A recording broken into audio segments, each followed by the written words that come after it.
welcome to another Alien Talk video with Vance Dykes, and I'm your host, Vance Dykes. Now, in this video, we're going to be talking about a certain conspiracy theory. In the very first video that I made and posted on YouTube, I did talk a little bit about the conspiracy theory of the assassination of John F. Kennedy, and that one of the reasons why he was assassinated was because he knew that the CIA had documents that talked about the existence of alien beings and that he was going to release it to the public, and that's one of the reasons that he was assassinated. Well, there's another conspiracy theory that circulates around the existence of extraterrestrials, and that's none other than Area 51, which is an Air Force base, a testing facility that's located in the desert right outside Sin City, Las Vegas, Nevada. And that is a very controversial place, and it's a controversial topic. Basically, it's one of those areas in the world that's just filled with so many secrets. No one can enter Area 51 unless if they're a special worker, if they're an employee for Area 51.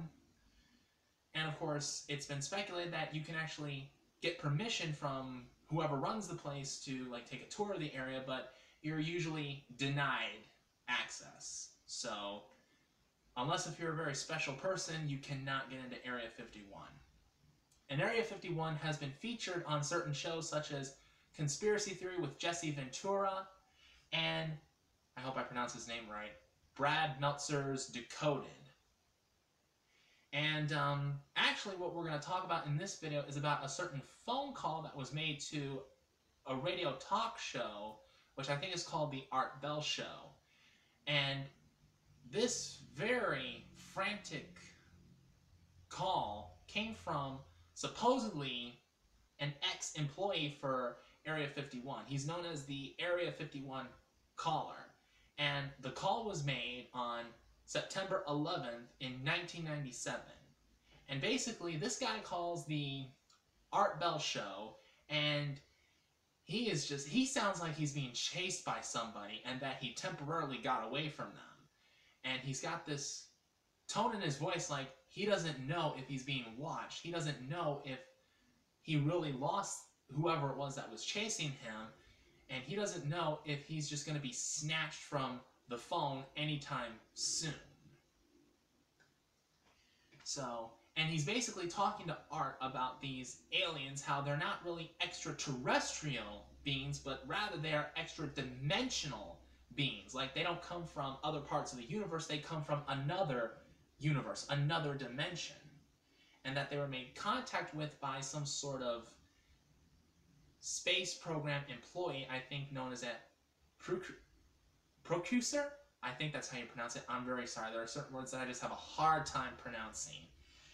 And he goes on to say that, he goes on to talk about how with these extra-dimensional beings, that certain people in the military and in the government are planning a New World Order, which is one of the, it's basically the main theme, the main fear with all conspiracy theories about people who are coming together to create a New World Order, one government that rules the entire world, that takes away all of our liberties and all of our freedoms, everything that we have all fought for many millenniums, from Moses being led by God to lead the Hebrews out of slavery in Egypt to my personal favorite event in history, the American Revolution, winning our independence from Great Britain.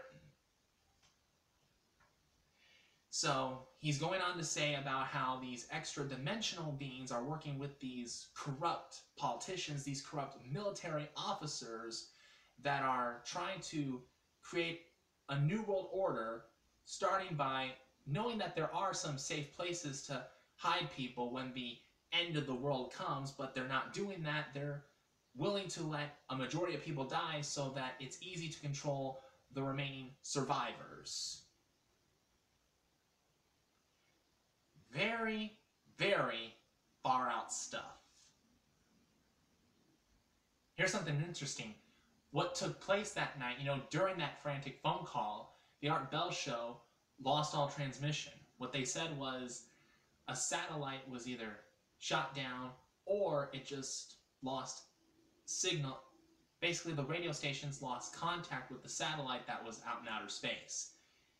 And they went off the air for about a minute or so, and then they started right back up. And it wasn't just the Art Bell show that experienced this.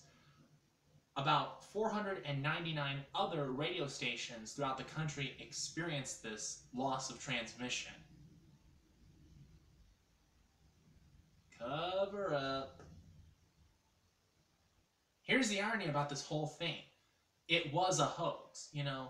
Basically, this guy, this Area 51 caller, he never worked for Area 51. This whole thing was just a stunt. His name was Brian Glass, and he was, I think he wrote some books. I forgot what his career was, but he was basically involved in comic books.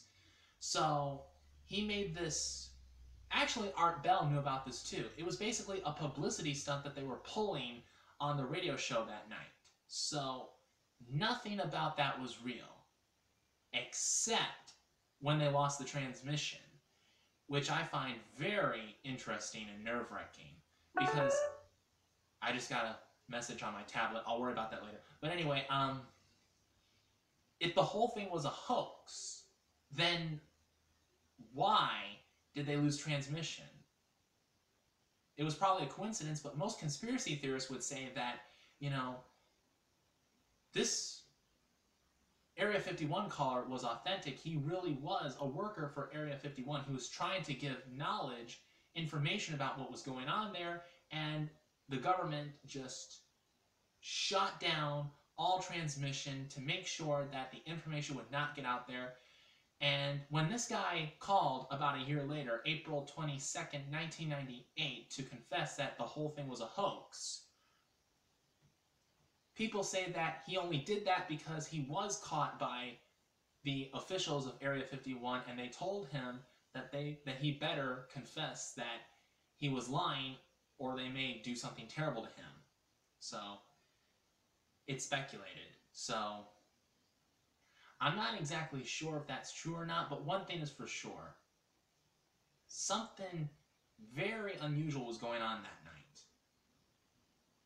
I mean, 500 radio stations losing transmission during this whole Area 51 call. It just doesn't fit right with me.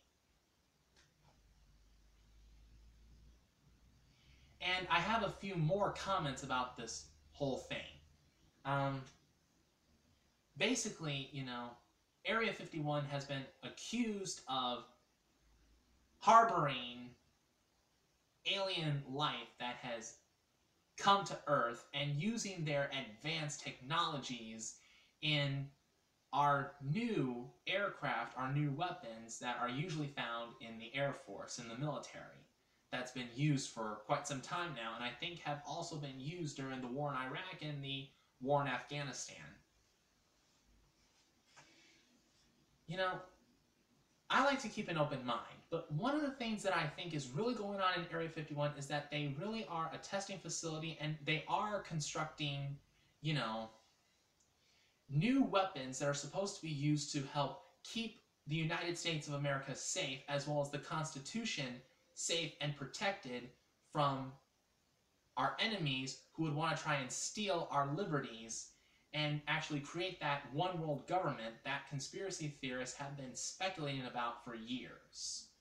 And that the reason why they don't talk about what they're doing is because they're smart. They know that if the enemy knows what they're doing, they'll try and sabotage everything. You don't tell the enemy what you're doing to try and stop them. I mean, even though they don't tell the enemy directly, you know, they know that if they tell anyone in the media what they're building that could possibly stop terrorists from what they do, the terrorists will get wind of it somehow and they'll try and stop it. You don't let your enemies know what you're doing until it's too late for them. You sabotage them. They don't sabotage you. So I have to take this. I'll be back.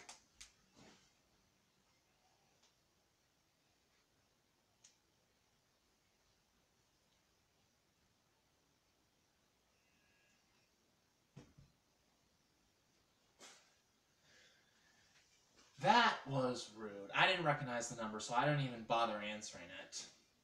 If it's important, they'll leave a voicemail. Could have been Area 51? Oh boy. No, I'm just kidding. I don't think so. This video is not even on YouTube yet. Oh, wait a minute. It is. So basically, what I'm trying to say is that, you know,